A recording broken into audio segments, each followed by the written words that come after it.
ಸನ್ಮಾನ್ಯ ವಿರೋಧ ಪಕ್ಷದ ನಾಯಕರೇ, ಸನ್ಮಾನ್ಯ ಉಪಸಭಾಧ್ಯಕ್ಷರೇ, ಸನ್ಮಾನ್ಯ ಸಚಿವ ಸಂಪುಟದ ಸದಸ್ಯರೇ ಹಾಗೂ ಸನ್ಮಾನ್ಯ ಶಾಸಕ ಮಿತ್ರರೇ, ತಮ್ಮೆಲ್ಲರ ಗಮನಕ್ಕೆ ತಂದಿರುವಂತೆ ಈಗ ಅತ್ಯಂತ ಪ್ರಚಲಿತವಾಗಿ ಚರ್ಚೆಯಾಗುತ್ತಿರುವ ವಿಷಯ ಒಂದು ರಾಷ್ಟ್ರ ಒಂದು ಚುನಾವಣೆ ಬಗ್ಗೆ ವಿಶೇಷ ಚರ್ಚೆಯನ್ನು ಹಮ್ಮಿಕೊಂಡು ತಮ್ಮೆಲ್ಲರನ್ನು ಉದ್ದೇಶಿಸಿ ಮಾತನಾಡಲು ನನಗೆ ಒದಗಿರುವ ಅವಕಾಶವೆಂದು ಭಾವಿಸಿ ನನ್ನ ಪ್ರಸ್ತಾವಿಕ ನುಡಿಗಳನ್ನು ತಮ್ಮ ಮುಂದೆ ಮಂಡಿಸುತ್ತಿದ್ದೇನೆ. ಭಾರತ ದೇಶವು ತನ್ನ ಶ್ರೀಮಂತಿಕೆ, ಜೀವಂತಿಕೆ ಹಾಗೂ ಅದರ ವೈವಿಧ್ಯತೆಗೆ ಕಾರಣೀಭೂತವಾದ ವಿವಿಧ ಧರ್ಮಗಳ, ಜಾತಿಗಳ ಹಾಗೂ ಭಾಷೆಗಳ ನೆಲವೀಡಾಗಿದೆ. ಈ ವೈವಿಧ್ಯತೆಗಳ ಹಿನ್ನೆಲೆಯಲ್ಲಿ ನೋಡಿದಾಗ ದೇಶದ ಸಮಗ್ರ ಜನತೆಯನ್ನು ಒಟ್ಟಿಗೆ ಬೆಸೆಯುವ ಏಕತೆ ಮತ್ತು ಸಮಗ್ರತೆಯ ಮೂಲ ಪ್ರಜ್ಞೆ ಅತ್ಯಂತ ಮುಖ್ಯವಾಗಿದೆ. ಭವ್ಯ ಪರಂಪರೆ ಹೊಂದಿರುವ ಭಾರತ ದೇಶವು ವಿಶ್ವದಲ್ಲಿ ಅತಿದೊಡ್ಡ ಪ್ರಜಾಪ್ರಭುತ್ವವನ್ನು ಆಚರಣೆಯಲ್ಲಿ ಇಟ್ಟುಕೊಂಡು ಬಂದಿದೆ. ಜನರಿಂದ ಜನರಿಗಾಗಿ ಜನರಿಗೋಸ್ಕರ ಇರುವ ಪ್ರಜಾಪ್ರಭುತ್ವವು ನಾವು 74 ವಸಂತಗಳನ್ನು ದಾಟಿ ಬಂದಿದ್ದೇವಲ್ಲದೆ 72ನೇ ಗಣರಾಜ್ಯೋತ್ಸವವನ್ನು ಈಗಾಗಲೇ ಆಚರಿಸಿದ್ದೇವೆ. ಭಾರತದ ಚುನಾವಣೆಗಳು ಹೊಸ ವಿದ್ಯಮಾನ ಅಥವಾ ಆಧುನಿಕ ಕಾಲದಲ್ಲಿ ಹುಟ್ಟಿಕೊಂಡುವ ಹೊಸ ಪರಿಕಲ್ಪನೆ ಏನಲ್ಲ. ಜನರು ತಮ್ಮ ವ್ಯವಹಾರಗಳನ್ನು ನಡೆಸಲು ತಮ್ಮ ಕುಟುಂಬದ ವ್ಯಕ್ತಿಗಳ ಹಂತದಲ್ಲಿ ಅಥವಾ ಸಮುದಾಯದ ಹಂತದಲ್ಲಿ ಸಾಮೂಹಿಕವಾಗಿ ಅಥವಾ ಸಂಬಂಧಪಟ್ಟವರ ಒಮ್ಮತದೊಂದಿಗೆ ನಿರ್ಧಾರ ಕೈಗೊಳ್ಳುವುದು ಅನಾದಿ ಕಾಲದಿಂದಲೂ ಭಾರತೀಯ ಜೀವನ ವಿಧಾನ ರೂಢಿಗತವಾಗಿ ಬಂದಿದೆ. ನಮ್ಮ ಪ್ರಾಚೀನ ಶಾಸನಗಳು ಪ್ರಾಚೀನ ಭಾರತದ ವಿವಿಧ ಭಾಗಗಳಲ್ಲಿ ಚಾಲ್ತಿಯಲ್ಲಿದ್ದ ಪ್ರಜಾಧಿಪತ್ಯ ಹಾಗೂ ಪ್ರಜಾಪ್ರಭುತ್ವ ವ್ಯವಸ್ಥೆಗೆ ಸಾಕ್ಷಿಯಾಗಿವೆ. ಸಾವಿರಾರು ವರ್ಷಗಳ ಹಿಂದೆ ಶಾಂತಿ ಮತ್ತು ಯುದ್ಧದ ಕಾಲದಲ್ಲಿ ಜನರು ತಮ್ಮನ್ನು ನಡೆಸಿಕೊಂಡು ಹೋಗಲು ಪ್ರಸಿದ್ಧಿ ವೈಶಾಲಿ ಗಣರಾಜ್ಯವಾದ ತಮ್ಮ ಮುಖ್ಯಸ್ಥರನ್ನು ಆಯ್ಕೆ ಮಾಡಿಕೊಳ್ಳುತ್ತಿದ್ದ ವಿವರಗಳನ್ನು ಪ್ರಾಚೀನ ಇತಿಹಾಸಕಾರರು ಚಿತ್ರಲಿಪಿಗಳಲ್ಲಿ ದಾಖಲಿಸಿದ್ದಾರೆ. ಹಾಲಿ ಇರುವ ಮಂತ್ರಿಮಂಡಲದಂತೆ ಅಂದು ಯಾವುದೇ ನಿರ್ಧಾರ ತೆಗೆದುಕೊಳ್ಳುವಲ್ಲಿ ಆಸ್ಥಾನ ಪಂಡಿತರು, ತಜ್ಞರು ಮತ್ತು ಇತರ ಪರಿಣಿತರು ಸಹಾಯ ಮಾಡುತ್ತಿದ್ದರು. ವಿವಿಧತೆಯಲ್ಲಿ ಏಕತೆಯು ಭಾರತದ ವಿಶಿಷ್ಟ ಸ್ವರೂಪವಾಗಿದ್ದು 1950ರಲ್ಲಿ ಅಂಗೀಕರಿಸಲಾದ ಸಾಂವಿಧಾನಿಕ ವ್ಯವಸ್ಥೆಯು ಭವಿಷ್ಯತ್ತಿನ ವರ್ಷಗಳಲ್ಲಿ ಕೋಟ್ಯಾಂತರ ಜನರ ಜೀವವನ್ನು ರೂಪಿಸಲು ಮಾರ್ಗದರ್ಶನ ನೀಡಿತು. ಭಾರತದ ಸಂವಿಧಾನವನ್ನು ದೇಶವನ್ನು ಸಾರ್ವಭೌಮ ಸಮಾಜವಾದಿ ಸರ್ವಧರ್ಮ ಸಮಭಾವದ ಗಣತಂತ್ರವಾಗಿ ಘೋಷಿಸಿ ಧರ್ಮ, ಜಾತಿ ಮತ್ತು ಭಾಷೆಗಳ ವೈವಿಧ್ಯಮಯ ವರ್ಣವನ್ನು ಒಂದು ಸಂಯೋಜಿತ ಕಾಮನಬಿಲ್ಲಿನಂತೆ ಜೋಡಿಸುವ ಮೂಲಕ ಭದ್ರವಾದ ಚೌಕಟ್ಟನ್ನು ಒದಗಿಸಿದೆ. ದೇಶದ ಜನರ ಆಡಳಿತ ಸ್ವರೂಪ ಮತ್ತು ಕಾರ್ಯವಿಧಾನವನ್ನು ಆ ದೇಶದ ಜನರು ಆಯ್ಕೆ ಮಾಡುವರು. ಜನರ ಕಲ್ಯಾಣವನ್ನು ಸುನಿಶ್ಚಿತಗೊಳಿಸುವುದು ಆಡಳಿತದ ಪ್ರಮುಖ ಉದ್ದೇಶ. ದೇಶದ ಸಂಪತ್ತು ಮತ್ತು ಸಂಪನ್ಮೂಲಗಳನ್ನು ಸಮಾನವಾಗಿ ಹಂಚಿಕೆ ಮಾಡುವ ಜನರ ಕಲ್ಯಾಣವನ್ನು ಸಾಧಿಸಲು ಪ್ರಜಾಪ್ರಭುತ್ವವನ್ನು ಭಾರತದ ಸಂವಿಧಾನದಲ್ಲಿ ಡಾಕ್ಟರ್ BR ಅಂಬೇಡ್ಕರ್ ಅವರ ಅಧ್ಯಕ್ಷತೆಯಲ್ಲಿ ಸಮಿತಿ ನೀಡಿದೆ. ಅದೊಂದು ಅಮೂಲ್ಯ ಕೊಡುಗೆ ಮತ್ತು ಜೀವಂತ ದಾಖಲೆ.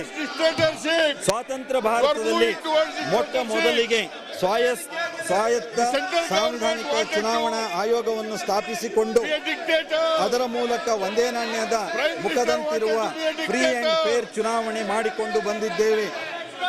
ಆದರೂ ವೆಚ್ಚಮುಕ್ತ ಮತ್ತು ಭಯಮುಕ್ತ ಚುನಾವಣೆಗಳತ್ತ ಸಾಗಬೇಕಾದ ಅಗತ್ಯ ನಮ್ಮನ್ನು ಕಾಡುತ್ತಲೇ ಇದೆ.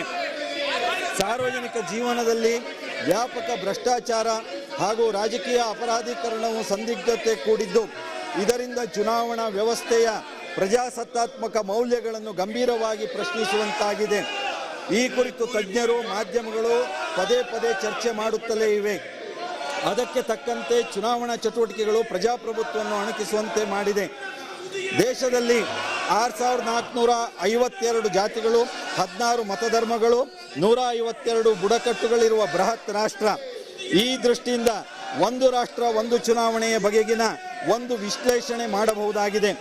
29 ರಾಷ್ಟ್ರೀಯ ಹಬ್ಬ, 11,618 ಭಾಷೆಗಳು, 15,68,000 ಹಳ್ಳಿಗಳಲ್ಲಿ ಚುನಾವಣೆಯು ಹಬ್ಬವಾಗಿ ಏರ್ಪಟ್ಟಿದೆ. ಈ ಹಬ್ಬ 5 ವರ್ಷಗಳಿಗೊಮ್ಮೆ ಒಂದು ಬಾರಿ ಮಾಡುವುದು ತುಂಬ ಔಚಿತ್ಯಪೂರ್ಣವಾಗಿದೆ. ನಮ್ಮ ದೇಶ ವಿಶ್ವದಲ್ಲಿಯೇ ಅತಿ ದೊಡ್ಡ ಪ್ರಜಾಪ್ರಭುತ್ವ ರಾಷ್ಟ್ರ ಆಗಿರುವುದರಿಂದ every election is A festival of democracy ಆಗಿದೆ.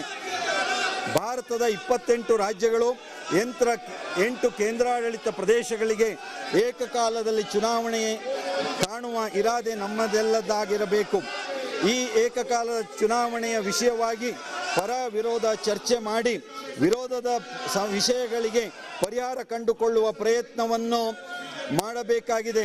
740 ಜಿಲ್ಲೆಗಳನ್ನು ಹೊಂದಿರುವ ಬೃಹತ್ ರಾಷ್ಟ್ರದಲ್ಲಿ ಲೋಕಸಭೆಯ 543 ಸ್ಥಾನ, 28 ರಾಜ್ಯಗಳ ಹಾಗೂ ಕೇಂದ್ರಾಡಳಿತ ಪ್ರದೇಶಗಳ ವಿಧಾನಸಭೆಗಳು ಹೊಂದಿರುವ ದೇಶದಲ್ಲಿ ಇದು ಸಾಧ್ಯವೇ ಎಂಬ ಸವಾಲಿನ ವಿಷಯ. ಮನಸ್ಸಿದ್ದರೆ ಮಾರ್ಗ ಎಂಬ ರಾಜಕೀಯ ಪಕ್ಷಗಳು ಕಾರ್ಯನಿರತವಾದರೆ ಈ ಒಂದು ಸವಾಲನ್ನು ಜಾರಿಗೊಳಿಸಲು ಸಾಧ್ಯವಿಲ್ಲ. ಸಂಸದೀಯ ಪ್ರಜಾಪ್ರಭುತ್ವವು ರಾಜಕೀಯ ಪಕ್ಷಗಳ ಆಧಾರಿತವಾಗಿದೆ. ಭಾರತದಲ್ಲಿ 1200 ರಾಜಕೀಯ ಪಕ್ಷಗಳಿದ್ದು ಅವುಗಳಲ್ಲಿ 150 ಪಕ್ಷಗಳು ಸಕ್ರಿಯವಾಗಿ ಕಾರ್ಯನಿರತವಾಗಿದೆ. ಸ್ವಾತಂತ್ರ್ಯೋತ್ತರ ಭಾರತವು ಸಾಕಷ್ಟು ಅಭಿವೃದ್ಧಿ ಹೊಂದಿದ ಉದ್ಯಮ ವಲಯ ಹಾಗೂ ಮೂಲ ಸೌಕರ್ಯದಲ್ಲಿ ಬೆಳವಣಿಗೆಗಳೊಂದಿಗೆ ಸಾರ್ವಭೌಮ ದೇಶವಾಗಿ ಹೊರಹೊಮ್ಮಿದೆ. ನಗರ ಮತ್ತು ಗ್ರಾಮೀಣ ಪ್ರದೇಶಗಳಲ್ಲಿ ವ್ಯಾಪಕವಾಗಿರುವ ನಿರುದ್ಯೋಗ, ಆರೋಗ್ಯ ಮತ್ತು ಶಿಕ್ಷಣ ಗುಣಮಟ್ಟದ ಕೊರತೆ, ಜನರು ಕೊಂಡುಕೊಳ್ಳುವ ಶಕ್ತಿಯಲ್ಲಿ ತೀವ್ರ ಕುಸಿತ ಹಾಗೂ ನಗರ ಗ್ರಾಮೀಣ ಋಣಗ್ರಸ್ತರ ಸಂಖ್ಯೆ ಹೆಚ್ಚಾಗುತ್ತಿರುವುದನ್ನು ಕಾಣುತ್ತೇವೆ. ಈ ಸಂದರ್ಭದಲ್ಲಿ ಕೆಲವು ಮೂಲಭೂತ ಪ್ರಶ್ನೆಗಳನ್ನು ಕೇಳಬೇಕಾಗಿದೆ. ಚುನಾವಣಾ ವ್ಯವಸ್ಥೆಯು ಜನರ ಪ್ರಜಾಸತ್ತಾತ್ಮಕ ಇಚ್ಛಾಶಕ್ತಿಯ ಒಂದು ಪರಿಣಾಮಕಾರಿ ಸಾಧನವಾಗಿದೆಯೇ? ಚುನಾವಣೆಯ ಪರಿಣಾಮಗಳಂತೆ ಫಲಪ್ರದವಾಗುವ ಕ್ರಮಗಳನ್ನು ಹಾಗೂ ಅವುಗಳನ್ನು ಸರ್ವತೋಮುಖ ಅಭಿವೃದ್ಧಿಗೆ ಪೂರಕವಾಗಿದೆಯೇ? ಒಂದು ರಾಷ್ಟ್ರ ಒಂದು ಚುನಾವಣೆಯ ಹೆಜ್ಜೆಗಳು. 1952ರಲ್ಲಿ ಪ್ರಥಮ ಬಾರಿಗೆ ಸಂಸತ್ ಮತ್ತು ರಾಜ್ಯ ವಿಧಾನಸಭೆಗಳಿಗೆ ನಡೆದ ಚುನಾವಣೆಗಳಲ್ಲಿ ಇಡೀ ಭಾರತ ಏಕಕಾಲಕ್ಕೆ ಚುನಾವಣೆಗಳನ್ನು ಎದುರಿಸಿ ಮಹಾ ಹಬ್ಬವನ್ನೇ ಆಚರಿಸಿ ವಿಜೃಂಭಿಸಿದೆ.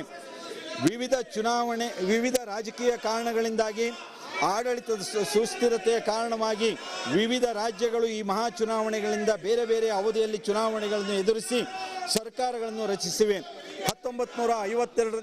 1967ರವರೆಗೆ ಲೋಕಸಭೆ ಹಾಗೂ ಎಲ್ಲ ರಾಜ್ಯಗಳ ವಿಧಾನಸಭೆಗೆ ಏಕಕಾಲಕ್ಕೆ ಮತದಾನ ನಡೆಸಲಾಗಿತ್ತು. ಈ ಬಳಿಕ 1968 ಮತ್ತು 69ರಲ್ಲಿ ಹಲವು ವಿಧಾನಸಭೆಗಳ ಅವಧಿ ಪೂರ್ಣ ವಿಸರ್ಜನೆ ಹಾಗೂ 1970ರ ನಂತರ 4, 6, 7, 9, 11, 12 ಮತ್ತು 13ನೇ ಲೋಕಸಭೆ ಅವಧಿ ಪೂರ್ವ ವಿಸರ್ಜನೆಯಾಗಿದೆ. ಲೋಕಸಭೆಯ ಅವಧಿ ಪೂರ್ವ ವಿಸರ್ಜನೆಯಿಂದಾಗಿ ಏಕಕಾಲ ಚುನಾವಣೆ ಪ್ರಕ್ರಿಯೆ ತೆರೆಬಿದ್ದಿತು. 5ನೇ ಲೋಕಸಭೆಯ ಅವಧಿ 1977ರವರೆಗೆ ವಿಸ್ತರಿಸಲಾಯಿತು. ಈ ಅವಧಿಯ ನಡುವೆ 8, 10, 14, 15, 16ನೇ ಲೋಕಸಭೆ ಅವಧಿ ಪೂರ್ಣಗೊಂಡಿರುತ್ತದೆ.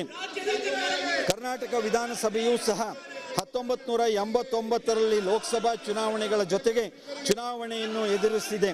ಇದೇ ರೀತಿ ಪ್ರತಿ ಲೋಕಸಭಾ ಚುನಾವಣೆ ಸಂದರ್ಭದಲ್ಲೂ ಒಂದಿಲ್ಲೊಂದು ರಾಜ್ಯದ ಚುನಾವಣೆಗಳು ನಡೆದೇ ಇರುತ್ತವೆ. ಇವುಗಳನ್ನು ನಿರಾತಂಕವಾಗಿ ನಮ್ಮ ಚುನಾವಣಾ ಆಯೋಗ ಮಾಡುತ್ತಿದೆ. ಈ 70 ವರ್ಷಗಳ ನಡುವಿನ ಅವಧಿಯಲ್ಲಿ ಚುನಾವಣಾ ಸುಧಾರಣಾ ನಿಮಿತ್ತವಾಗಿ ಒಂದಿಲ್ಲೊಂದು ಪ್ರಯೋಗ ಮತ್ತು ಪರೀಕ್ಷೆ ಮಾಡುತ್ತಲೇ ಯಶಸ್ವಿಯಾಗಿರುವುದನ್ನು ಕಂಡಿದ್ದೇವೆ. ಬ್ಯಾಲೆಟ್ ಪೇಪರ್ನಿಂದ ಹಿಡಿದು VVPAT ವರೆಗೆ ಸಾಗಿ ಬಂದಿದ್ದೇವೆ.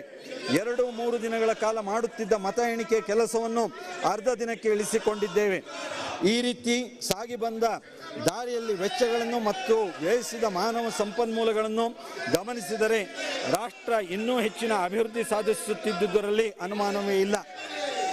ಭಾರತದ ಚುನಾವಣಾ ಆಯೋಗವು 1983ರ ತನ್ನ ವಾರ್ಷಿಕ ವರದಿಯಲ್ಲಿ ಏಕಕಾಲಕ್ಕೆ ಚುನಾವಣೆ ನಡೆಸುವುದು ಸೂಕ್ತ ಹಾಗೂ ಆರ್ಥಿಕ ಮಿತವ್ಯಯ ಸಾಧ್ಯ ಎನ್ನುವುದನ್ನು ಎತ್ತಿ ತೋರಿಸಿದೆ.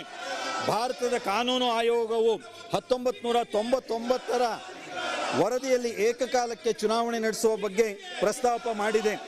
ಏಕಕಾಲಕ್ಕೆ ಲೋಕಸಭೆ ಮತ್ತು ವಿಧಾನಸಭೆ ಚುನಾವಣೆಯನ್ನು ನಡೆಸಲು ಮಾನ್ಯ ಪ್ರಧಾನಮಂತ್ರಿಯವರು 2014ರ ಲೋಕಸಭಾ ಚುನಾವಣೆಗೆ ಮುಂಚೆ ಪ್ರಸ್ತಾಪ ಮಾಡಿದ್ದರು.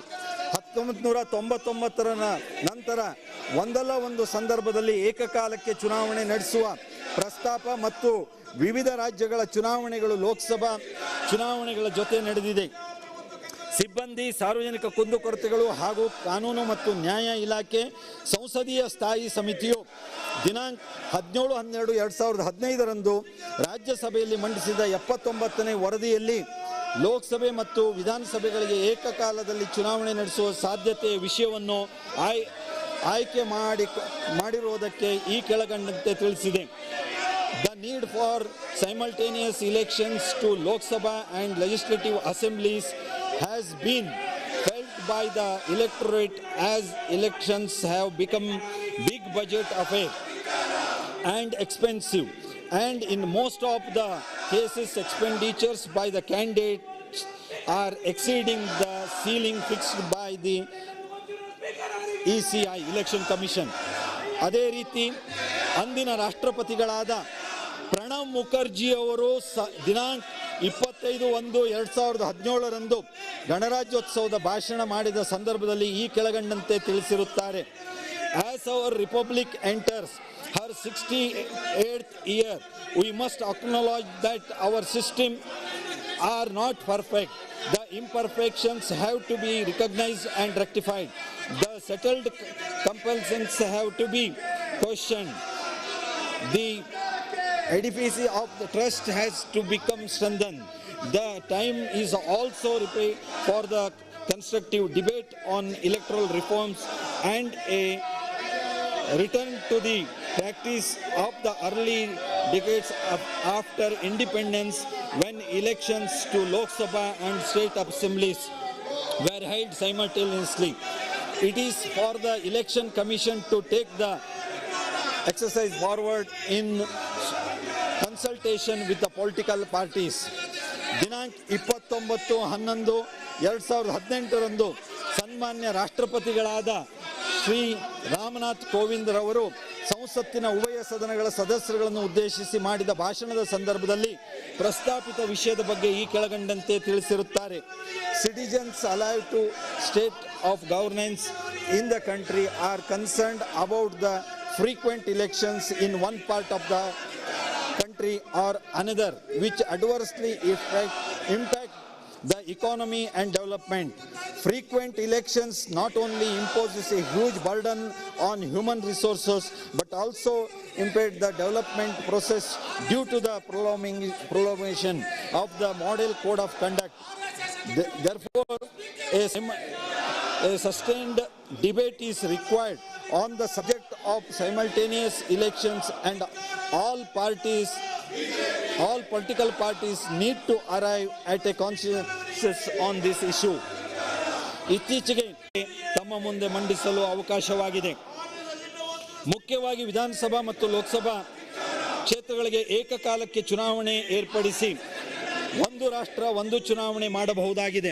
ಈ ಪ್ರಕ್ರಿಯೆಯಲ್ಲಿ ಸಂವಿಧಾನಬದ್ಧವಾದ ಸ್ಥಳೀಯ ಸಂಸ್ಥೆಗಳ ಚುನಾವಣೆಗಳನ್ನು ಹೊರತುಪಡಿಸಲೇಬೇಕು ಹಾಗೂ ರಾಜ್ಯ ನೀತಿ ನಿರ್ದೇಶನ ತತ್ವಗಳ ಅಡಿಯಲ್ಲಿ ಸ್ಥಳೀಯ ಸಂಸ್ಥೆಗಳ ಚುನಾವಣೆಗಳು ಬರುವುದರಿಂದ ಈ ವಿಷಯ ಆಯಾ ರಾಜ್ಯ ಸರ್ಕಾರಗಳ ವ್ಯಾಪ್ತಿಗೆ ಬರುವಂತಾಗಿದ್ದು ಸಂವಿಧಾನದ ಅನುಚ್ಛೇದ 243Kಯ ಮೇರೆಗೆ ರಾಜ್ಯ ಚುನಾವಣಾ ಆಯೋಗಕ್ಕೆ ಸಂಬಂಧಿಸಿರುತ್ತದೆ. ವಿಶ್ವದಲ್ಲಿರುವ ಪ್ರಜಾಪ್ರಭುತ್ವ ಒಪ್ಪಿಕೊಂಡಿರುವ ರಾಷ್ಟ್ರಗಳಲ್ಲಿ ಅಮೆರಿಕ ದೇಶದಲ್ಲಿ ಏಕಕಾಲಕ್ಕೆ ಚುನಾವಣೆಗಳು ನಡೆಯುತ್ತಿವೆ. ಆದರೆ ಅಲ್ಲಿರುವ ಅಧ್ಯಕ್ಷೀಯ ಮಾದರಿ ಪ್ರಜಾಪ್ರಭುತ್ವದ್ದಾಗಿದೆ. ಈ ವಿಚಾರದಲ್ಲಿ ಸ್ವೀಡನ್, ದಕ್ಷಿಣ Africa, Germany, Spain, Hungary, Belgium ಮುಂತಾದ ರಾಷ್ಟ್ರಗಳು ಏಕಕಾಲಕ್ಕೆ ಚುನಾವಣೆ ಮಾಡುತ್ತಿವೆ. ಅವುಗಳ ಚುನಾವಣಾ ವಿಧಾನಗಳ ಅಧ್ಯಯನಿಸಬಹುದಾಗಿದೆ. ಒಂದು ರಾಷ್ಟ್ರ ಒಂದು ಚುನಾವಣೆಯ ಮುಂದಿರುವ ಸವಾಲುಗಳು. ಪ್ರಸ್ತುತ ಪರಿಸ್ಥಿತಿಯಲ್ಲಿ ಲೋಕಸಭೆ ಹಾಗೂ ವಿಧಾನಸಭೆ ಕ್ಷೇತ್ರಗಳಿಗೆ ಬೇರೆ ಬೇರೆ ಸಮಯದಲ್ಲಿ ಚುನಾವಣೆ ನಡೆಯುತ್ತಿರುವುದರಿಂದ ಪ್ರತಿ ವರ್ಷವೂ ಒಂದಲ್ಲ ಒಂದು ರಾಜ್ಯಕ್ಕೆ ಚುನಾವಣೆ ಇದ್ದೇ ಇರುತ್ತದೆ. 1967ರಿಂದ ಪದೇ ಪದೇ ಚುನಾವಣೆಗಳಿಂದ ಸರ್ಕಾರಕ್ಕೆ ಕೋಟ್ಯಾಂತರ ಖರ್ಚಾಗುತ್ತದೆ. 2019ರಲ್ಲಿ ಲೋಕಸಭೆ ಜೊತೆಗೆ 3 ರಾಜ್ಯಗಳ ಚುನಾವಣೆಗಳು ನಡೆದಿವೆ. ಇದರಿಂದಾಗಿ 60,000 ಕೋಟಿಗಳಷ್ಟು ವೆಚ್ಚವಾಗಿದೆ. ಇವುಗಳ ಮೊದಲು ಮತ್ತು ನಂತರ ಚುನಾವಣೆಗಳನ್ನು ಅನೇಕ ರಾಜ್ಯಗಳು ಎದುರಿಸಿವೆ. ಅವುಗಳೆಲ್ಲ ವೆಚ್ಚ ವಿಪರೀತವಾಗಿರುವುದು ನಮ್ಮೆಲ್ಲರನ್ನು ಒಪ್ಪುವ ಸತ್ಯ. ಮೇಲಾಗಿ ರಾಜಕೀಯ ಪಕ್ಷಗಳ ನಾಯಕರ ಕಾರ್ಯಭಾರ ಒತ್ತಡ ವಿಪರೀತವಾಗಿದೆ ಮತ್ತು ಅಭ್ಯರ್ಥಿಗಳಿಗೆ ಚುನಾವಣೆ ವೆಚ್ಚಗಳು ಗಣನೀಯವಾಗಿ ಹೆಚ್ಚಳವಾಗಿದೆ. ರಾಜ್ಯ ಮತ್ತು ದೇಶಗಳಲ್ಲಿ ಪದೇ ಪದೇ ಉದ್ಭವಿಸಿರುವ ಚುನಾವಣೆಗಳಿಂದಾಗಿ ತಿಂಗಳುಗಟ್ಟಲೆ ಮಾದರಿ ನೀತಿ ಸಂಹಿತೆ ಅನ್ವಯಿಸಿರುವ ಕಾರಣ ಯಾವುದೇ ಹೊಸ ಯೋಜನೆಗಳನ್ನು ಘೋಷಿಸಲಾಗದ ಪರಿಸ್ಥಿತಿ ಹಾಗೂ ಆಡಳಿತ ಯಂತ್ರದ ವೇಗ ಕುಂಠಿತವಾಗುವ ಸಮಸ್ಯೆಗಳಿಂದ ದೂರವಾಗಬಹುದು.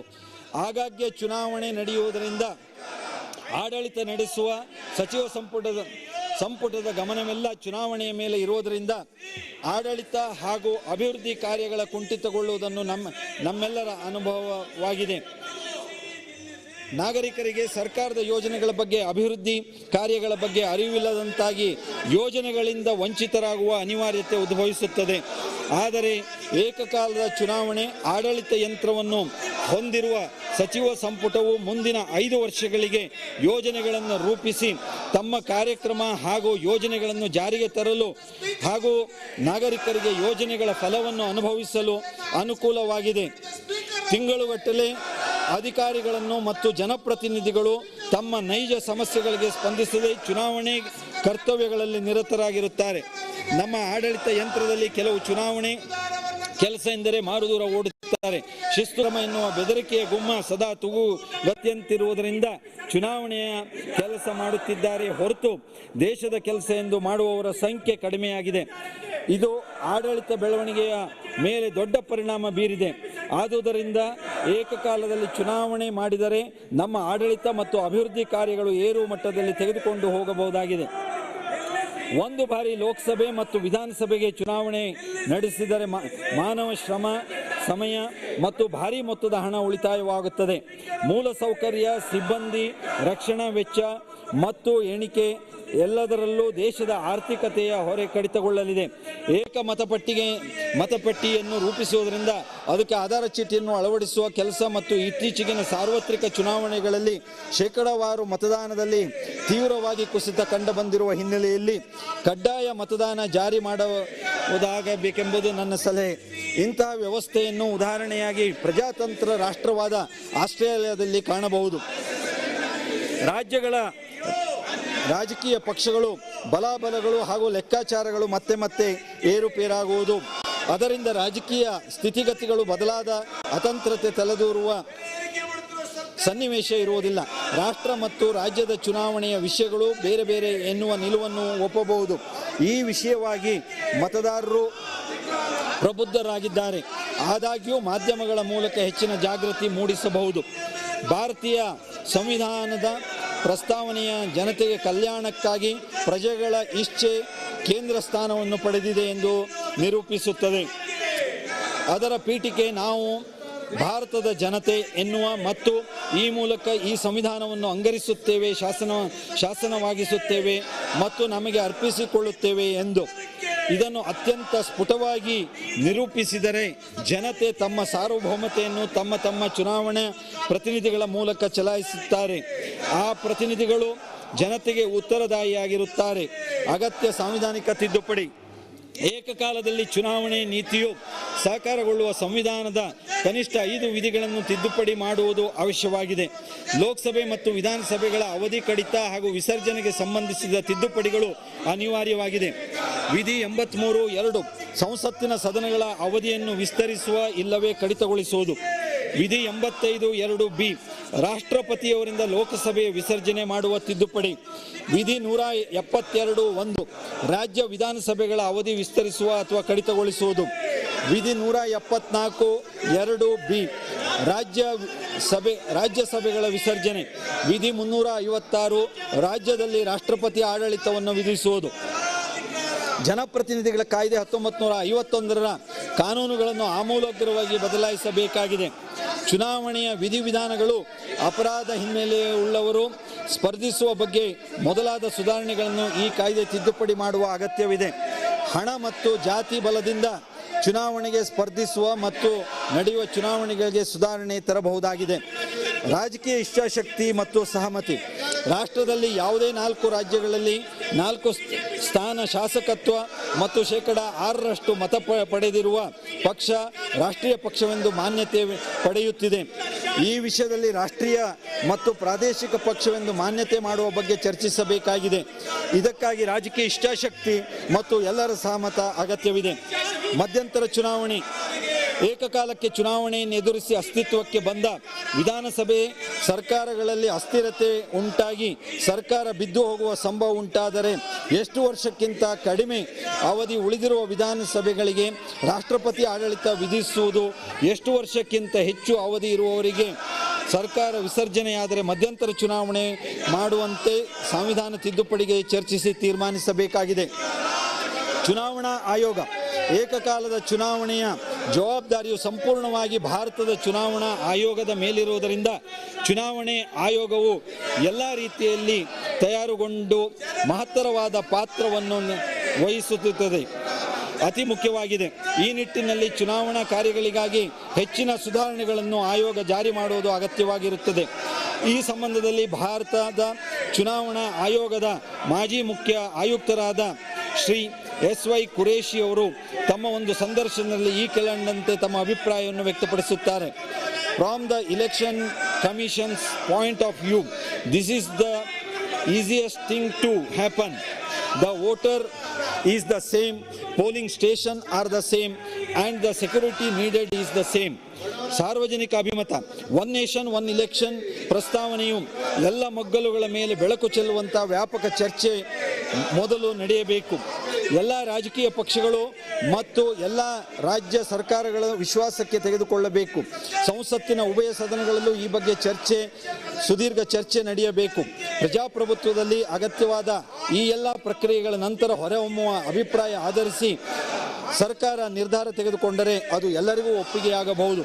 ಸಮಸ್ಯೆ ಸವಾಲುಗಳ ಸಮನ್ವಯ, ಬಹುಪಕ್ಷ ವ್ಯವಸ್ಥೆ, ಮೈತ್ರಿ ಸರ್ಕಾರಗಳು, ಮಧ್ಯಂತರ ಚುನಾವಣೆಗಳ ಈ ಕಾಲದಲ್ಲಿ ಚುನಾವಣೆಯಲ್ಲಿ ಏಕರೂಪತೆ ತರಲು ಬಯಸುವುದು ಒಂದು ದೊಡ್ಡ ಸವಾಲು. ಭಾರತದಂತಹ ಅಭಿವೃದ್ಧಿಶೀಲ ರಾಷ್ಟ್ರ ಸದಾ ಚುನಾವಣೆ ಗುಂಗಿನಲ್ಲಿರುವುದು ಮತ್ತೊಂದು ಸಮಸ್ಯೆ. ಈ ಸವಾಲು ಮತ್ತು ಸಮಸ್ಯೆಗಳ ನಡುವೆ ಚುನಾವಣೆ ವ್ಯವಸ್ಥೆ ಸುಧಾರಣೆಗೆ ವ್ಯಾಪಕ ಚರ್ಚೆಗಳಾಗಬೇಕು ಎನ್ನುವುದು ನಮ್ಮ ನಿಲುವು. ಸನ್ಮಾನ್ಯರೇ, ಒಂದು ರಾಷ್ಟ್ರ ಒಂದು ಚುನಾವಣೆ ಪದ್ಧತಿಯು ಮುಖ್ಯವಾದ ಪ್ರಶ್ನೆ ಎಲ್ಲ. ಆದರೆ ಈ ವಿಷಯವನ್ನು ಸುದೀರ್ಘವಾಗಿ ಚರ್ಚಿಸಿ ದೇಶದ ಹಿತದೃಷ್ಟಿಯಿಂದ ಮುಂಬರುವ ರಾಷ್ಟ್ರೀಯ ಚುನಾವಣೆ ಸಂದರ್ಭದಲ್ಲಿ ಯಾವ ರೀತಿ ಪರಿಣಾಮಕಾರಿಯಾಗಿ ಹೇಗೆ ಅನುಷ್ಠಾನಗೊಳಿಸಬಹುದು ಎಂಬುದರ ಬಗ್ಗೆ ತಾವುಗಳೆಲ್ಲರೂ ಬೆಳಕನ್ನು ಚೆಲ್ಲಿ ಚರ್ಚೆಯಲ್ಲಿ ಸಕ್ರಿಯವಾಗಿ ಪಾಲ್ಗೊಂಡು ತಮ್ಮ ಉತ್ತಮ ಸಲಹೆ ಸೂಚನೆಯನ್ನು ಪರಿಗಣಿಸಿ ಕೇಂದ್ರ ಸರ್ಕಾರವು ಒಂದು ಸಕಾರಾತ್ಮಕವಾದ ತೀರ್ಮಾನಕ್ಕೆ ಬರಲು ಅನುಕೂಲವಾಗುವುದೆಂಬ ಆಶಾಭಾವನೆಯನ್ನು ಹೊಂದಿರುತ್ತೇನೆ. ವಂದನೆಗಳು. ಜೈ ಹಿಂದ್, ಜೈ ಕರ್ನಾಟಕ.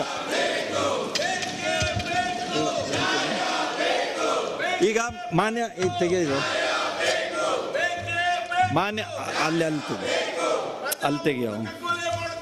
ಈಗ ಮಾನ್ಯ ಎಲ್ಲ ಗೌರವಾನ್ವಿತ ಪ್ರತಿಪಕ್ಷದ ನಾಯಕರಲ್ಲಿ ನಾನು ವಿನಂತಿ ಮಾಡಿಕೊಳ್ತೀನಿ, ನಿಮ್ಮೆಲ್ಲರ ಒಪ್ಪಿಗೆಯಿಂದಲೇ ಈ ಚರ್ಚೆಯನ್ನು ನಾನು ತೆಗೆದುಕೊಂಡಿದ್ದೇನೆ.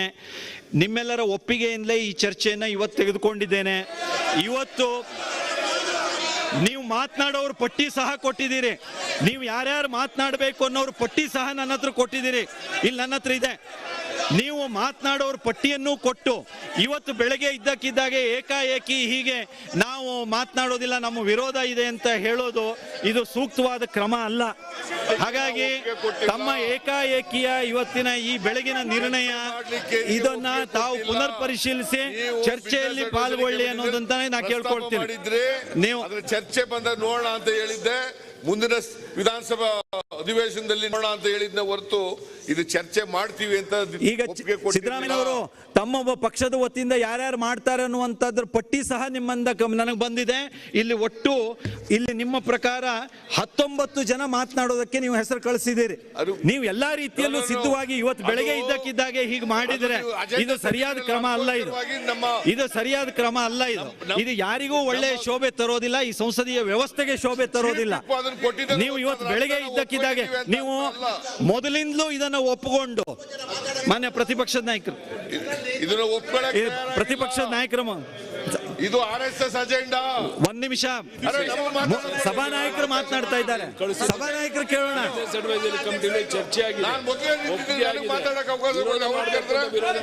ಅರ್ಥ ಏನಿದೆ? ನಿಮ್ಗೆ ಇಷ್ಟ ಇಲ್ಲದೆ ಇದ್ರೆ ಚರ್ಚೆ ಮಾಡ್ಲಿ, ಅವರು ಚರ್ಚೆ ಮಾಡಬಹುದು. ವಿರೋಧ ಪಕ್ಷದ ಹೆಸರು ಕಳಿಸಿದ್ದಾರೆ ಚರ್ಚೆಗೆ. ಇದರ ಅರ್ಥ ಏನು? ಇದರ ಅರ್ಥ ಏನು ಅಂದ್ರೆ ಚರ್ಚೆ ಮಾಡಿ, ವಿರೋಧ ಮಾಡಿ, ನೀವು ವಿರೋಧ ಮಾಡಿ. ಅಧ್ಯಕ್ಷರೇ, ಒಂದು ರಾಷ್ಟ್ರ ಒಂದು ಚುನಾವಣೆ ಈ ವಿಷಯದ ಬಗ್ಗೆ ಬಡ್ಜೆಟ್ ಅಧಿವೇಶನದ ಮೊದಲು 2 ದಿನಗಳ ಕಾಲ ವಿಶೇಷ ಚರ್ಚೆ ಸಕಾಲಿಕವಾಗಿದೆ. ಪ್ರಜಾತಂತ್ರದ ವ್ಯವಸ್ಥೆಯಲ್ಲಿ ಚುನಾವಣೆಗಳು ಅನಿವಾರ್ಯ. ಅಧ್ಯಕ್ಷರೇ, ಕೂಗ್ರಿ. ಅದೇನ್ ಭಾಷೆ ಕೇಳ್ತೀರಿ? ಕೂಗ್ರಿ.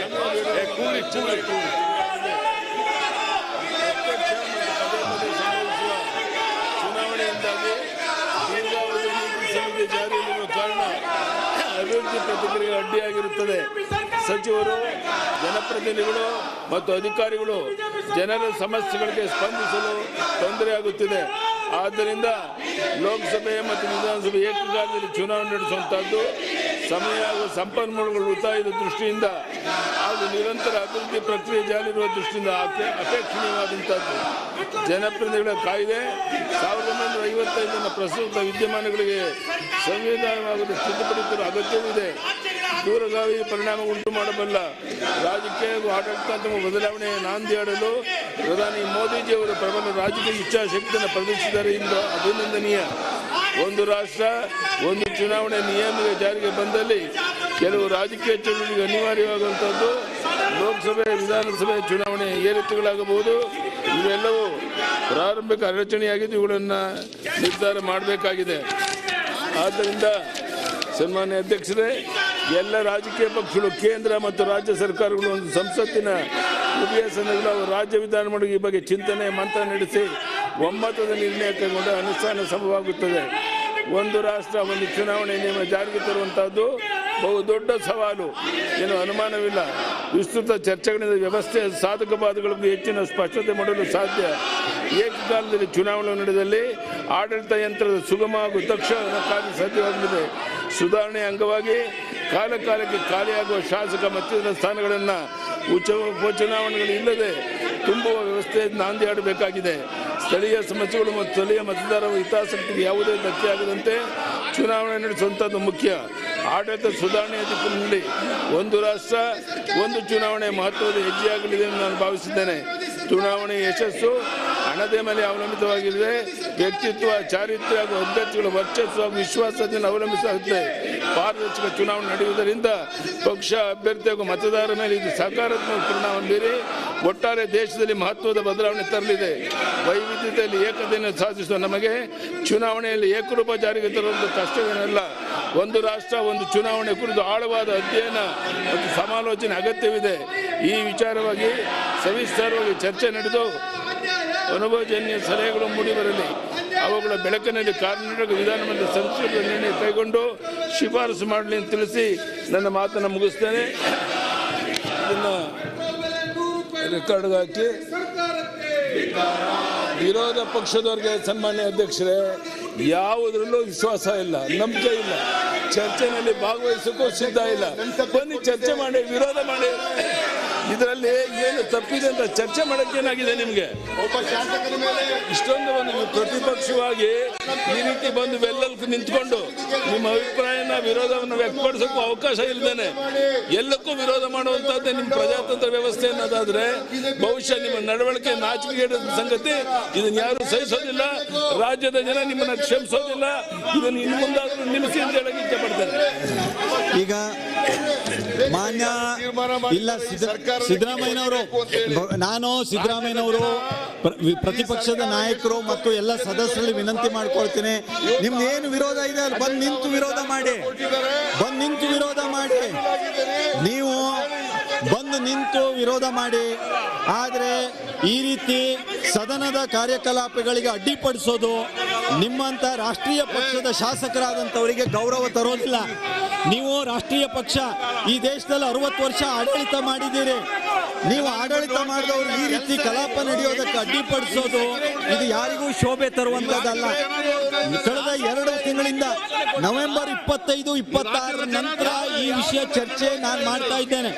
ನವೆಂಬರ್, ಡಿಸೆಂಬರ್, ಜನವರಿ, ಫೆಬ್ರವರಿ, ಈಗ ಮಾರ್ಚ್ನಲ್ಲಿದ್ದೇವೆ.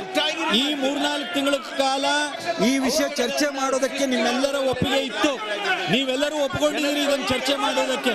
ನೀವು ಯಾರ್ಯಾರು ಮಾತನಾಡ್ತೀರಿ ಅನ್ನುವಂಥವ್ರ ಹೆಸರನ್ನೂ ಸಹ ಕಳಿಸಿದ್ದೀರಿ, ನೀವೆಲ್ಲರೂ ಕಳಿಸಿದ್ದೀರಿ. ಇದೆಲ್ಲದರ ಮಧ್ಯೆ ಇವತ್ತು ಈ ರೀತಿ ನೀವು ಧರಣಿ ಮಾಡಿ ಸಭೆ ಕಲಾಪಗಳಿಗೆ ಅಡ್ಡಿ ಮಾಡುವಂಥದ್ದು ಇದು ಕಾಂಗ್ರೆಸ್ಸಿಗೆ ಶೋಭೆ ತರೋದಿಲ್ಲ. ಇದು ಕಾಂಗ್ರೆಸ್ಸಿಗೆ ಶೋಭೆ ತರೋದಿಲ್ಲ. ನಿಮ್ದು ಏನಾದ್ರು ಅಭಿಪ್ರಾಯ ಭೇದ ಇದ್ರೆ ಮಾತನಾಡಿ, ನಿಮ್ಮ ಅಭಿಪ್ರಾಯ ಭೇದವನ್ನು ಹೇಳಿ. ನೀವು ಮಾತನಾಡೋದಕ್ಕೆ ಮುಂದಾಗದೆ ನೀವು ಈ ರೀತಿ ಧರಣಿ ಮಾಡಿ ಉಳಿದ ಸದಸ್ಯರ ಅಭಿಪ್ರಾಯವನ್ನು ವ್ಯಕ್ತಪಡಿಸೋದಕ್ಕೆ ಮೊಟಕುಗೊಳಿಸಿದ್ರೆ ಇದು ಸರಿಯಾದ ಕ್ರಮ ಅಲ್ಲ. ಇದು ಉಳಿದ ಸದಸ್ಯರ ಅಭಿಪ್ರಾಯ ಇಲ್ಲಿ ವ್ಯಕ್ತಪಡಿಸೋದಕ್ಕೆ ಅವಕಾಶ ಕೊಡಿ. ನೀವು ನಿಮ್ದು ವಿರೋಧ ಇದ್ರೆ ಹೋಗಿ ಕುಳಿತುಕೊಂಡು ಮಾತನಾಡಿ. ಅದರ ಬದಲು ಈ ರೀತಿ ಉಳಿದ ಸದಸ್ಯರ ಗೌರವವನ್ನು ಸಹ ನೀವು ಎತ್ತಿಡಬೇಕು. ಅವರು ಮಾತನಾಡ್ಲಿಕ್ಕೆ ಅವಕಾಶ ಕೊಡಬೇಕು. ಉಳಿದ ಸದಸ್ಯರಿಗೆ ಮಾತನಾಡೋದಕ್ಕೆ ಅವಕಾಶ ಕೊಡಿ. ನಿಮ್ಮ ವಿರೋಧ ಇದ್ರೆ ಹೋಗಿ ನಿಂತ್ಕೊಂಡು ಮಾತಾಡಿ. ನೀವು ನಿಮ್ಮ ವಿರೋಧವನ್ನ ನೀವು ಪಾಯಿಂಟ್ ಆಫ್ ಆರ್ಡರ್ ರೈಸ್ ಮಾಡಿದ್ದಾರೆ ಅವರು. ಇದು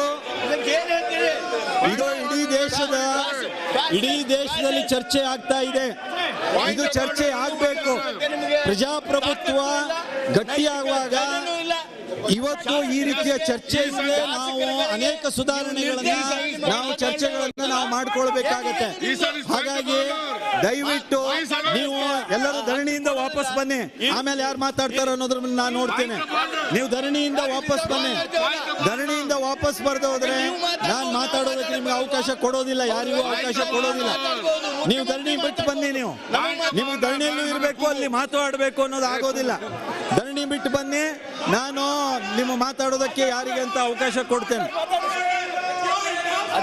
ಇದು ಶೋಭೆ ತರೋದಿಲ್ರಿ. ಸಂಸದೀಯ ಮೌಲ್ಯಗಳನ್ನೆಲ್ಲ ಎತ್ತಿ ಹಿಡಿಬೇಕು ಅಂತ ನಾವು ಚರ್ಚೆ ಮಾಡಿ ಈಗ ಈ ಸಂಸದೀಯ ವ್ಯವಸ್ಥೆಗಳಿಗೆ ಈ ರೀತಿ ಕಪ್ಪು ಚುಕ್ಕೆ ತರುವಂತ ಪ್ರಯತ್ನ ತಾವು ಕಾಂಗ್ರೆಸ್ದವರು ಈಗ ಮಾಡಿದ್ರೆ ಇದು ಗೌರವ ತರೋದಿಲ್ಲ ಈ ಸಂಸದೀಯ ವ್ಯವಸ್ಥೆಗಳಿಗೆ. ಬೊಮ್ಮಾಯಿ ಅವರು ಏನೋ ಹೇಳ್ತಿದ್ದಾರೆ, ಸಂಸದೀಯ ಸಚಿವರು ಕೇಳೋಣ. ಬೊಮ್ಮಾಯಿ ಅವರೇನು? ಮಾನ್ಯ ಸಭಾಧ್ಯಕ್ಷರೇ, ನೀವು ಇಲ್ಲಿ ಮಾತನಾಡ್ಲಿಕ್ಕೆ ಆಗೋದಿಲ್ರಿ. ಅವ್ರು ಮಾತನಾಡ್ತಾ ಇದ್ದಾರೆ, ಅಲ್ಲಿ ಮಾತಾಡ್ತಾ ಇದ್ದಾರೆ. ಅಲ್ಲಿ ಹೇಳಿ ಹೇಳಿ ಹೇಳಿ ಇವತ್ತು ಹೇಳಿ ಇದೊಂದು ಮಹತ್ವದ ಚರ್ಚೆಯನ್ನು ತಾವು ತೆಗೆದುಕೊಂಡಿದ್ದೀರಿ. ಇದು ಕಳೆದ ಬಾರಿ ಬೊಮ್ಮಾಯಿ ಅವರು ಮಾತನಾಡ್ತಾ ಇದ್ದಾರೆ, ಕೇಳಿ ಏನು ಅಂತ. ದೇಶದಲ್ಲಿ ಚರ್ಚೆ ಆಗಿ ಎಲ್ಲ ಪಕ್ಷಗಳು ಒಪ್ಪಿಕೊಂಡು 2 ವಿಶೇಷವಾದಂಥ ದಿನ ಇದಕ್ಕೆ ಮೀಸಲಿಡಬೇಕು ಅಂತ ಹೇಳಿ ತೀರ್ಮಾನ ಆಗಿ ಅದರ ಪ್ರಕಾರ 4-5ನೇ ತಾರೀಕು ತಾವು ಇಟ್ಟಿದ್ದೀರಿ. ಇದರಲ್ಲಿ ಪಾಯಿಂಟ್ ಆಫ್ ಆರ್ಡರ್ ಪ್ರಶ್ನೆನೇ ಬರೋದಿಲ್ಲ. ಇದರಲ್ಲಿ ಪಾಯಿಂಟ್ ಆಫ್ ಆರ್ಡರ್ ಪ್ರಶ್ನೆನೇ ಇಲ್ಲ. BSCಯಲ್ಲಿ ಏನು ತೀರ್ಮಾನ ಆಗಿದೆ ಅದರ ಪ್ರಕಾರ ಈಗ ನಡೀತಾ ಇದೆ. ಇದು ಒಂದು ಮಹತ್ವ ಇದೆ. ಇವರು ಕೆಲವರು ಈ ಸದನವನ್ನ ರ್ಯಾನ್ಸಮ್ಗೆ ಇಡಕ್ಕಾಗೋದಿಲ್ಲ. ಈ ರೀತಿ ದಬ್ಬಾಳಿಕೆ ಮಾಡಬಾರ್ದು. ಇದು ದಬ್ಬಾಳಿಕೆ ನಡೆಯೋದಿಲ್ಲ. ಇದರಲ್ಲಿ ಪಾಯಿಂಟ್ ಆಫ್ ಆರ್ಡರ್ ಪ್ರಶ್ನೆನೇ ಇಲ್ಲ. ಅವರು ಕೂಡ ಭಾಗವಹಿಸ್ಲಿಕ್ಕೆ ಕೂತ್ಕೊಂಡು, ಇಲ್ಲದಿದ್ರೆ ಈ ಕಡೆ ಮಾತಾಡಕ್ಕೆ ನಾವೆಲ್ಲ ಸಿದ್ಧರಿದ್ದೇವೆ. ಇದ್ರ ಬಗ್ಗೆ ಚರ್ಚೆ ಮಾಡಕ್ಕೆ ನಾವು ಈ ಕಡೆ ಸಿದ್ಧರಿದ್ದೇವೆ. ಅವಕಾಶ ಮಾಡಿಕೊಡ್ಬೇಕು. ಈಗ ಕಾಂಗ್ರೆಸ್ ಶಾಸಕರಲ್ಲಿ ನೋಡಿ ಈ ರೀತಿ ಉಳಿದವರ ಅಭಿಪ್ರಾಯ ಭಾವನೆಯನ್ನು ವ್ಯಕ್ತಪಡಿಸೋದಕ್ಕೆ ಅಡ್ಡಿಪಡಿಸೋದು ಸರಿಯಲ್ಲ. ನೀವು ಇದು ಸದನ, ನೀವು ಮಾತನಾಡೋದಾದ್ರೆ ನಿಂತ್ಕೊಂಡು ಮಾತನಾಡಿ. ನಿಮ್ಮ ಅಭಿಪ್ರಾಯ ಹೇಳಿ, ಪರ ವಿರೋಧ ಅಭಿಪ್ರಾಯ ಹೇಳಿ. ನಿಮ್ಮ ಅಭಿಪ್ರಾಯ ಪರ ವಿರೋಧ ಹೇಳಿ. ಇದು ಏನ್ರಿ ಇದು? ಈ ರೀತಿ ಮಾಡ್ತಾ ಇದ್ದೀರಿ, ಇದು ಏನಿದು? ಸಿದ್ದರಾಮಯ್ಯನವರು ನಿಮ್ಮ ಪಕ್ಷ 50 ವರ್ಷದಿಂದ ಆಡಳಿತ ಮಾಡಿರೋದು, ಇದು ಏನಿದು? ಏನು ಹೇಗೆ ನಡ್ಕೊಳ್ತಿದ್ದಾರೆ ನಿಮ್ಮ ಸದಸ್ಯರು ನೋಡ್ರಿ. ಇದು ನಡ್ಕೊಳ್ಳೋ ರೀತಿನ ಇದು ಈ ರೀತಿ ಇದು ಯಾರಿಗೂ ಗೌರವ ತರೋದಿಲ್ಲ. ಈಗ ನೀವು ಈ ರೀತಿ ನಡ್ಕೊಂಡ್ರೆ ಇದು ಆಗೋದಿಲ್ಲ. ಇದನ್ನ ಈ ಸದನದಲ್ಲಿ ಇಷ್ಟು ಅಶಿಸ್ತಿನಿಂದ ನಡ್ಕೊಂಡ್ರೆ ಇದು ಆಗೋದಿಲ್ಲ. ಇದು ಸಂಗಮೇಶ್ ಅವರು ಇನ್ನೊಂದು ನಾನು ಸರಿ ಮಾಡ್ಕೊಳ್ಳಿ, ಇಲ್ಲ ಹೊರಗಾಕ್ಬೇಕಾಗತ್ತೆ. ನಾನು ಮತ್ತೆ ಕ್ರಮ ತೆಗೆದುಕೊಳ್ಬೇಕಾಗತ್ತೆ. ಇದು ಹೇಗೆ ನಡ್ಕೊಳ್ತೀರಿ ಸದನದಲ್ಲಿ ಗೌರವದಿಂದ ನಡ್ಕೊಳ್ಳೋದಕ್ಕೆ ಅವಕಾಶ ಇಲ್ಲೇನೋ? ಸಂಗಮೇಶ್, ಇದೇನು ಇದು? ರಸ್ತೆಗೆ ಬಂದಿದ್ದೀರೇನೋ? ಇದೇನು ನಡ್ಕೊಳ್ತಾ ಇರೋ ರೀತಿ ಇದು? ಸಂಗಮೇಶ್ ರಮೇಶ್ ಇದು ಒಳ್ಳೇದಲ್ಲ, ಇದು ಸರಿಯಾಗಿರಿ. ಮೊದಲು ಸರಿಯಾಗಿರೋದನ್ನು ಕಲ್ತ್ಕೊಳ್ರಿ. ಸದನದಲ್ಲಿ ಗೌರವದಿಂದ ಹೇಗೆ ನಡ್ಕೊಳ್ಬೇಕು ಅಂತ ಗೊತ್ತಿಲ್ಲ. ಏನು ನೀವು ಈ ರೀತಿ ನಡ್ಕೊಳ್ಳೋದು, ಅಶಿಸ್ತಿನಿಂದ ಬೇಜವಾಬ್ದಾರಿಯಿಂದ ನಡ್ಕೊಳ್ಳೋದು ಸಂಗಮೇಶ್, ಇದು ಒಳ್ಳೇದಲ್ಲ. ಇದು ನಿಮ್ಮ ಭದ್ರಾವತಿ ಜನತೆಗೆ ಅಗೌರವ ಮಾಡ್ತಾ ಇದ್ದೀರಿ ನೀವು ಈ ರೀತಿ ಅಶಿಸ್ತಿನಿಂದ ನಡ್ಕೊಂಡು. ಏನು ಸದನ ಅಂದ್ರೆ ತಮಾಷೆ ಮಾಡ್ತಿದ್ದೀರೇನೋ? ನಿಮ್ಮ ಅಭಿಪ್ರಾಯ ಇದ್ರೆ ವಿರೋಧ ವ್ಯಕ್ತ ಮಾಡಿ ನಿಂತ್ಕೊಂಡು. ಇದು ಯಾವ ರೀತಿ ಇದು ನಡ್ಕೊಳ್ಳೋದು? ಇದು ಹೇಗೆ ರೀತಿ ನಡ್ಕೊಳ್ಳೋದು? ಸದನದಲ್ಲಿ ಗೌರವದಿಂದ ನಡ್ಕೊಳ್ಳೋದು ಕಲ್ತ್ಕೊಳ್ಳಿ ಮೊದಲು. ನಿಮ್ಮ ಕ್ಷೇತ್ರದ ಜನತೆಗೆ ಅಗೌರವ ಮಾಡ್ತಿದ್ದೀರಿ ನೀವು ಈ ರೀತಿ ನಡ್ಕೊಳ್ಳೋದು ಮೂಲಕ. ನಿಮ್ಮ ಕ್ಷೇತ್ರದ ಜನತೆಗೆ ಅಗೌರವ ಮಾಡ್ತೀರಿ ನೀವು ಈ ರೀತಿ ನಡ್ಕೊಳ್ಳೋದು. ಇದು ಸರಿಯಲ್ಲ. ಈ ರೀತಿ ನಾವು ನಾಯಕರು ಹೇಳಬೇಕು. ಇದು ಈಗ ಸದನವನ್ನ 15 ನಿಮಿಷಗಳ ಕಾಲ ಸದನವನ್ನ ಮುಂದೂಡಿದ್ದೇನೆ.